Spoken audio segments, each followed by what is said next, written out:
இயேசு உங்களை நேசிக்கிறார். பிரியமானவர்களை, இந்த நாளில் ஆண்டவர் நம்மளோடு பேசும்படியாய் வேதத்திலிருந்து சில வசனங்களை கூட வாசித்து ஆண்டவர் இந்த நாள் நமக்கு கற்றுக் கொடுக்கக்கூடிய காரியத்தை பார்ப்போம். அது அப்போஸ்தலர் புஸ்தகம் 3வது அதிகாரம் 22வது வசனம் முதல்.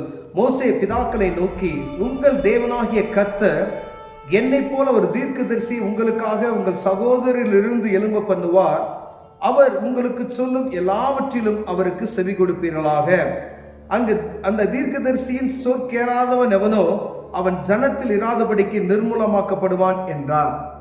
சாமுவேல் முதற்கொண்டு எத்தனை பேர் தீர்க்க தரிசனம் உரைத்தார்களோ அத்தனை பேரும் இந்த நாட்களை முன்குறித்து முன்னறிவித்தார்கள். நீங்கள் அந்த தீர்க்க தரிசன புத்திரராய் இருக்கிறீர்கள்.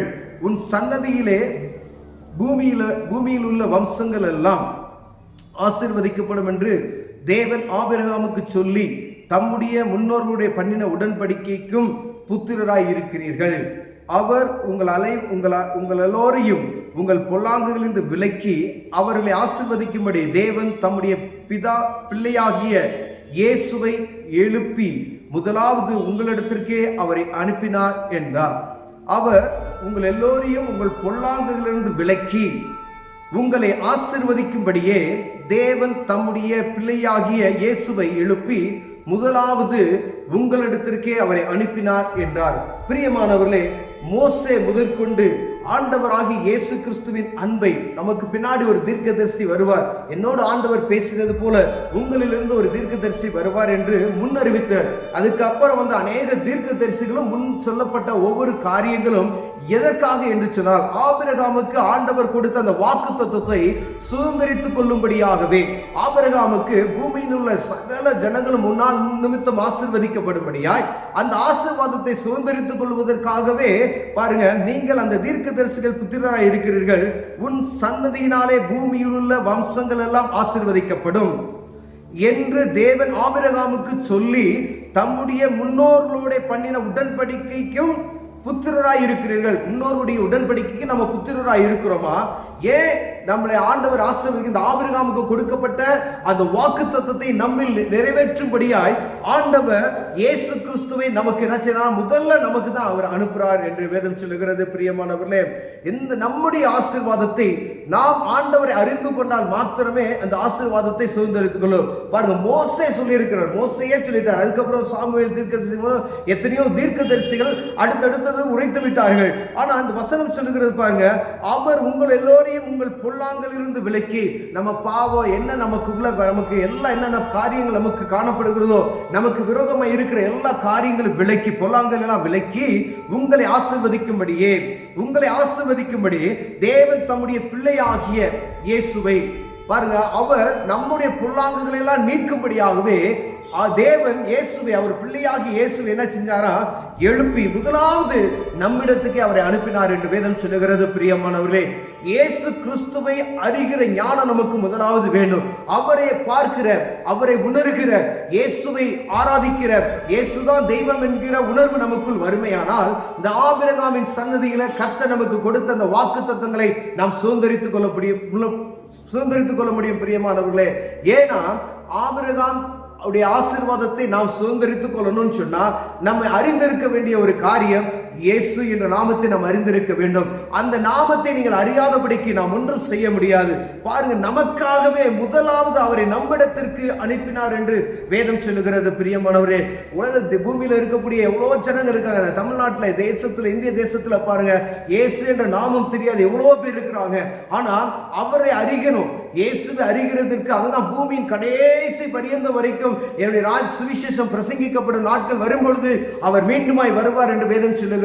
பிரியமானவர்களே, ஆபிரகாமுக்கு கொடுக்கப்பட்ட அந்த வாக்குத்தத்தத்தை அவனுடைய பிள்ளைகள் சுதந்திரித்துக் கொள்வார்கள் என்ற வாக்குத்தத்தம் இயேசு கிறிஸ்துவின் நிமித்தம் நம்ம சுதந்திரித்துக் கொள்ள போகிறோம்.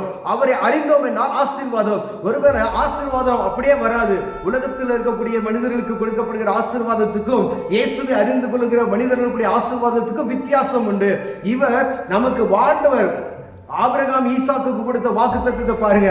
அந்த வாக்குத்தத்தத்தின் பிள்ளைகளாகிய நாம் சுதந்திரித்துக் கொள்ளணும் அப்படின்னு சொன்னா, அந்த ஆசீர்வாதத்தை நாம் சுதந்திரித்துக் கொள்ளணும். இந்த இயேசு கிறிஸ்துவின் அன்பை நாம் அறிந்திருக்க வேண்டும். இந்த இயேசுவினுடைய நாமத்தை நாம் புரிந்திருக்க வேண்டும். முதலாவது அதில் சொல்லப்பட்ட வசனத்தை, உங்கள் எல்லாரையும் உங்கள் பொல்லாங்குகளில் இருந்து, பொல்லாங்கான காரியம் நமக்குள்ள காணப்படுகிற எல்லா பொல்லாங்கிலிருந்து விலக்கினால் மாத்திரமே அந்த ஆசீர்வாதத்தை நாம் பெற்றுக்கொள்ள முடியும். ஒருவேளை நம்ம எப்படி வேணாலும் வாழ்ந்து கொண்டு இருக்கிறோம், வாழ்ந்து கொண்டு இருக்கலாம் அப்படின்னு சொன்னா இந்த ஆண்டவரை நாம் பார்ப்பதற்கு முடியாது. ஒருவேளை இயேசு என்ற ஒருவன் அறிந்து கொள்ளலாம், ஒருவர் உண்டு என்று அறிந்து கொள்ளலாம். ஆனா அவரை சொந்த இரட்சகராய் ஏற்றுக்கொள்வதற்கு நம் இருதயத்தை அவருக்கு ஊற்றி கொடுப்போமே ஆனால் நம்முடைய பொல்லாங்குகள் நீக்கப்படும். ஏன்னா சேற்றிலிருந்து நம்மை தூக்கி எடுத்திருக்கிறார். அவருடைய ஜீவ ரத்தத்தை கொண்டு நம்மளை மாற்றி இருக்கிறார். பிரியமானவரே, ஈசோப்பினாலே நம்மளை கழுவுகிறார். நம்ம எப்படிப்பட்ட பாவிகளாய் இருந்தாலும் நம்மை அவர் சுத்தம் பண்ணி அவருடைய பிள்ளையாக்கி அவருடைய ஆசீர்வாதத்தை நமக்கு கொடுக்கிறார். பிரியமானவரே, நம்ம அப்ப ஆண்டவரை அறிகிறதுக்கு விசேஷித்த ஞானம் வேணும் பாருங்க.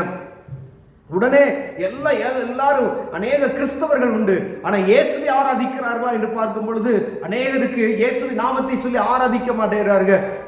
வானத்தையும் பூமியும் உண்டாக்கின தேவனுக்கே ஆராதனை உண்டாகணும், அவர் ஒருவருக்கே மகிமை செலுத்தணுன்ற அந்த முழு இருதயத்தில் நம்ம ஆழத்திலிருந்து நமக்கு வரணும். நான் துதியை செலுத்தினா ஆண்டவருக்கு மாத்திரம் அப்படின்றத எல்லா பூமியில இருக்க மனிதர்கள் எல்லாம் அறிந்து கொண்டார்கள். ஆனால் ஆபிரகாமினுடைய ஆசீர்வாதத்தை நாம் என்ன செஞ்சுக்கலாம்? அவருக்கு கொடுக்கப்பட்ட வாக்குத்தத்தத்தின் ஆசீர்வாதத்தை சுதந்திரித்துக் கொள்ளலாம். இல்ல திடீர்னு ஒரு ஆசீர்வாதம் வந்துடும் அப்படின்னு சொல்லி பிரசங்கினாலேயோ ஏதோ ஒரு அற்புதம் நடக்க போது உங்களுக்கு ஆசீர்வாதம் வரப்போகுதுன்றதுனாலே வராது.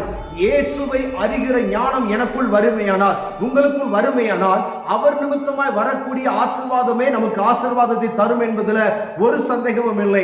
அப்படியானால் முதல்ல வேதத்தை வாசிக்கணும். இயேசு யார் என்று நம்ம அறிந்து கொள்ளணும். அவர்தான் நம்முடைய பிதா, நம்முடைய ஆண்டவராக இயேசு கிறிஸ்து நம்முடைய பாவங்களை கழுவினார் என்பதை நாம் புரிந்து கொள்ளும்படியாக அவர் அழைக்கிறார். பிரியமானவர்களே, முதல்ல இயேசுவை அறிந்து கொள்வோம், அவரை ஆராதிப்போம், அவரை பற்றிக் கொள்வோமானால் ஆபிரகாமுடைய ஆசீர்வாதத்தை நாம் சுதந்திரித்துக் கொள்ளலாம். கண்களை மூடுவோம், ஜெபம் செய்வோம். அன்பின் தகப்பனே, அருமையான நாளுக்காய் ஸ்தோத்திரம்.